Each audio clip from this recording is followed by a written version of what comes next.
Kalau ditanya siapa sebenarnya lebih capek antara laki-laki atau perempuan, jujur aja, yang paling capek itu justru laki-laki. Mungkin banyak perempuan bakal protes, lah, kita ini juga kerja, ngurus anak, ngurus rumah, semua dikerjain. Benar, tapi coba dengar dulu sampai habis, biar kamu paham kenapa laki-laki sering lebih lelah dari yang kelihatan. Seorang pria dari muda sampai tua pikirannya nggak pernah lepas dari keluarga. Setiap hari waktunya habis buat kerja. Uang yang dia hasilkan pun jarang dia pakai buat diri sendiri. Semuanya buat istri, anak, dan rumah. Yang tersisa cuma kerutan di wajah dan tubuh yang makin lama makin lelah. Kenapa banyak yang bilang pernikahan itu kayak kuburan kehidupan? Karena bagi laki-laki, gimana pun dia tetap salah di mata orang. Kalau wajahnya terlalu ganteng, dibilang genit. Kalau kurang menarik, dianggap nggak laku. Kalau gajinya pas-pasan, dibilang nggak becus.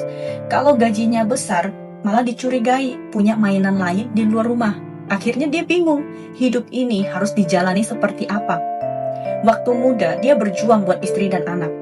Udah tua, masih harus mikirin masa depan anak-anaknya. Kayak hidupnya cuma buat orang lain, bukan buat dirinya sendiri. Coba lihat kenyataan. Kalau keluarga hidupnya susah, yang disalahin siapa? Bukan istrinya, tapi suaminya. Kurang usaha, nggak punya kemampuan, nggak tanggung jawab. Padahal dia mungkin udah jungkir balik tiap hari. Kalau seorang wanita ninggalin suaminya yang miskin, orang bakal bilang itu wajar. Tapi kalau laki-laki miskin pengen mempertahankan istrinya, orang bakal nanya, emang kamu siapa? Giliran dia sukses, punya uang dan pengen bahagia lagi, langsung dibilang nggak setia.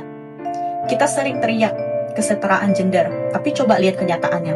Laki-laki dituntut buat jadi anak yang berbakti, suami yang bisa menafkahi, ayah yang bisa jadi panutan, dan pekerja yang nggak boleh salah langkah sedikit pun.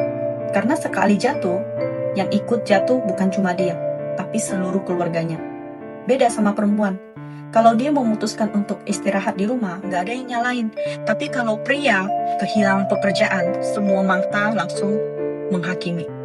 Makanya, banyak pria sekarang pulang kerja bukan langsung ke rumah. Mereka duduk dulu di kendaraan, ngerokok, diam. Karena cuma di situ dia bisa jadi dirinya sendiri, tanpa harus jadi ayah, suami, atau anak. Begitu pintu rumah dibuka, dia langsung kembali jadi sosok yang semua orang bergantung padanya. Tapi nggak ada satupun tempat buat dia bersandar. Jadi buat para istri, kurangin sedikit keluhan, tambah sedikit pengertian. Dia mungkin nggak selalu romantis, tapi dia capek bukan karena nggak cinta, melainkan karena terlalu banyak menanggung semuanya sendirian.